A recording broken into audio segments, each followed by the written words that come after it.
வாழ்க வையகம், வாழ்க வையகம், வாழ்க வளமுடன். குரு வாழ்க, குருவே துணை. இந்த டிவிஎம் குழுமத்தில் இணைத்திருக்கும் அனைத்து சகோதர சகோதரிகளுக்கும் முதற்கண் எனது வணக்கங்களையும் வாழ்த்துக்களையும் கூறிக்கொண்டு, மகரிஷி அவர்களின் கவிதை தொகுப்பில் ஞான களஞ்சியம் புத்தகம் 3 பக்கம் எண் 218, கவிதை 600, தலைப்பு தன் குற்றம் உணர பிறர் குற்றம் மன்னிப்போம். 2/12/1983 மகரிஷி அவர்கள் எழுதியது. தன் குற்றம் குறைகள் தமை தன்னுள் ஆய்ந்து தான் கண்டு தனை திருத்தும் தகைமை வந்தால் ஏன் குற்றம் பிறர் மீது சுமத்தக்கூடும். ஏதேனும் கண்டாலும் மன்னித்தாலும் மேன்மைக்கே மனமுயரும். பிறர் தவற்றால் மிக வருத்தம் துன்பமது வந்த போதும் நன்மைக்கே யாம் செய்த பாவம் போச்சு.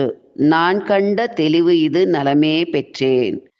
என்ன ஒரு அற்புதமான பாடல் அப்படின்னு சொல்லலாம். இது சுவாமிஜி மன்னிப்பு அப்படின்ற ஒரு வார்த்தையை சொல்றார். நம்ம இயல்பான மனித வாழ்க்கையில நமக்குள்ள அந்த மன்னிப்பு அப்படின்ற தன்மை இருக்கான்னா அங்க ஒரு பெரிய கேள்விக்குறிதான் நம்ம கிட்ட நிற்கும். ஏன்னா அது எப்படிங்க நான் அவங்கள மன்னிக்கிறது, நான் இவ்வளோ கஷ்டப்படுறேன்னா அது காரணம் அவங்க தானே அப்படின்னு சொல்லுவோம் இல்லையா. எப்பயுமே நம்ம பிறர் தான் என்னோட துன்பத்துக்கு காரணம் பிறர் அப்படின்னு பிறரை நம்ம சுட்டி காட்டும் போது மீதி விரல்கள் நம்ம நோக்கி தான் இருக்கும் இல்லையா. அதை நம்ம மறந்து போயிடுறோம். நம்ம வாழ்க்கையில எந்த ஒரு துன்பம் வந்தாலுமே, எந்த ஒரு இது வந்தாலுமே, குறை வந்தாலுமே அதுக்கு அந்த குறையில நம்மோட பங்கு என்ன என்றதை நம்ம மறந்தே போயிட்டு மற்றவங்களே குறை சாட்டுவோம். அதாவது அவங்களால தான் எனக்கு இத்தனை பெரிய பிரச்சனை வந்தது, அவங்களால தான் நான் இத்தனை கஷ்டப்படுறேன் அப்படின்ற மாதிரி இருக்கு. அந்த மன்னிப்புன்ற வார்த்தையே என்னோட அகதாரதியிலேயே இல்லைன்ற மாதிரி எல்லாம் இன்னைக்கு நிறைய பேர் பேசுவாங்க இல்லையா. அப்ப அந்த நிலையில நம்ம மனம் இருந்ததுன்னா நம்ம மனிதனா வாழ்றதுக்கு அருகதையே அற்றவர்கள் அப்படின்னு சொல்லலாம். ஏன் அப்படின்னு சொல்லும்போது, நம்ம இந்த உலகத்துக்கு வந்துட்டோம். போகும்போது நம்மளோட பதிவுகளை எல்லாம் நீக்கி நம்ம ஆன்மாவை தூய்மை செய்து கொள்வதற்காக தான் நம்ம பிறந்திருக்கோம் என்பதை உணர்ந்து, இது குரு தான் நமக்கு உணர்த்துறாரு இல்லையா.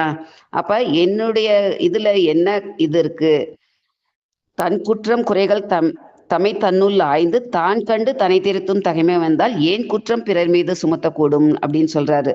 அப்ப இதை என் மேலேயே நான் ஆராய்ச்சி பண்ணி, என்னையே நான் ஆராய்ச்சி பண்ணி என்கிட்ட என்ன குறை இருக்குன்னு நாம் பார்த்துக்கிட்டோம்னா பிறர் மேல குற்றம் சுமத்த நமக்கு மனம் தோணாது.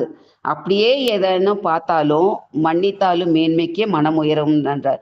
இப்ப பிறர் தவறால் தான் எனக்கு இந்த துன்பம் வந்தது அப்படின்னு நினைக்கும் போது பரவாயில்ல, என்னோட ஆன்மா தூய்மை ஆகிறதுக்கு தான் இறைவன் இவங்களை ஒரு கருவியாக கொண்டு எனக்கு ஒரு துன்பத்தை கொடுத்து அதன் மூலியமாக என்னுடைய கர்மயத்தை தூய்மைப்படுத்துறான்னு நினைச்சுக்கிட்டோம் அப்படின்னு சொன்னீங்கன்னா பிறரை நம்ம பழி சொல்ல முடியாது அப்படின்ற நிலைக்கு நமக்கு ஒரு உயர்ந்த கருத்தை நமக்கு சுவாமி சொல்றார். அப்ப எந்த ஒரு துன்பத்தை நான் அனுபவித்தாலும் அது இயற்கையில என்னுடைய பதிவு தான்.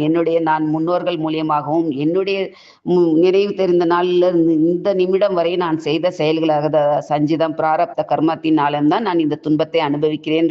ஒரு மன தெளிவு நமக்குள்ள வந்துருச்சு அப்படின்னு சொல்லும்போது பிறர் மேல நம்ம குற்றம் சொல்றதுக்கு நமக்கு மனசு வராது. ஓகே, கடவுளே எனக்கு இதை கொடுத்த இந்த துன்பத்தை நான் ஏற்று அனுபவித்து என்னோட பதிவுகளை நான் போக்கிக் கொண்டு என்னுடைய ஆன்மாவை தூய்மை செய்வதற்கு எனக்கு ஒரு வாய்ப்பு கொடுத்துருக்க, அதற்கு உனக்கு நன்றி அப்படின்னு நன்றியை சொல்லிட்டு இந்த கஷ்டத்தை தாங்குற பக்குவத்தையும் வலிமையும் எனக்கு கொடுன்னு இறைவன்கிட்ட கேட்டு பார்த்தோம்னா நமக்கு மனசுல ஒரு தைரியமும் தெளிவும் வரும்.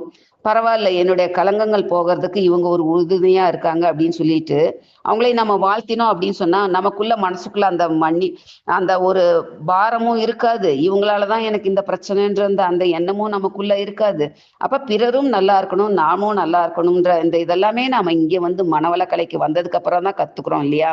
அதே நம்ம ஒவ்வொரு கணமும் நம்ம வாழ்க்கையில கடைபிடிச்சிட்டு வந்தோம்னா நாமும் இன்பமாக இருப்போம். பிறரையும் நல்லா நல்லா வாழணும் அப்படின்னு வாழ்த்தும் பயனும் சாமி சொல்லுவார் இல்லையா. எதிரிகளாக இருந்தாலும் அவர்களும் மனம் திருந்தி நல்வாழ்வு வாழ்க அப்படின்னு சொல்றோம் இல்லையா. அப்ப அவங்களும் நல்லா இருக்கணும், நானும் நல்லா இருக்கணும் அப்படின்ற போது என் மனதுக்குள்ள வேற இந்த கலங்கங்கள் இல்லாத போதுதான் எனக்கு மன தெளிவு வரும். அப்ப இந்த துன்பத்துக்கு யாரு காரணமா இருந்தாலும் அவங்க நல்லா இருக்கட்டும், என்னுடைய ஆன்மாவில் இருக்கிற கலங்கங்கள் போச்சு அப்படின்னு மனதளவில் நம்ம நினைச்சு நம்மை பக்குவப்படுத்திக்கிட்டோம் அப்படின்னு சொன்னும் போது நம்ம வாழ்க்கை சிறப்பான வாழ்க்கையாக எத்தனை அற்புதமான ஒரு தத்துவத்தை இந்த பாடல்ல நமக்கு சுவாமிஜி கொடுத்திருக்கார். அவர் பாதம் பணிந்து அவர் காட்டிய அந்த வழியில் நாம வாழ்ந்து நம்மளுடைய கர்மாக்களை போக்கி ஆன்மா தூய்மை பெற்று அந்த இறைநிலையை அடைய எல்லாம் வல்ல பிரபஞ்ச இறையருள் நமக்கு உறுதுணையாக பாதுகாப்பாக இருந்து நம்மை வழி நடத்தட்டும். வாய்ப்பிற்கு நன்றி. வாழ்க வளமுடன், வாழ்க வளமுடன்.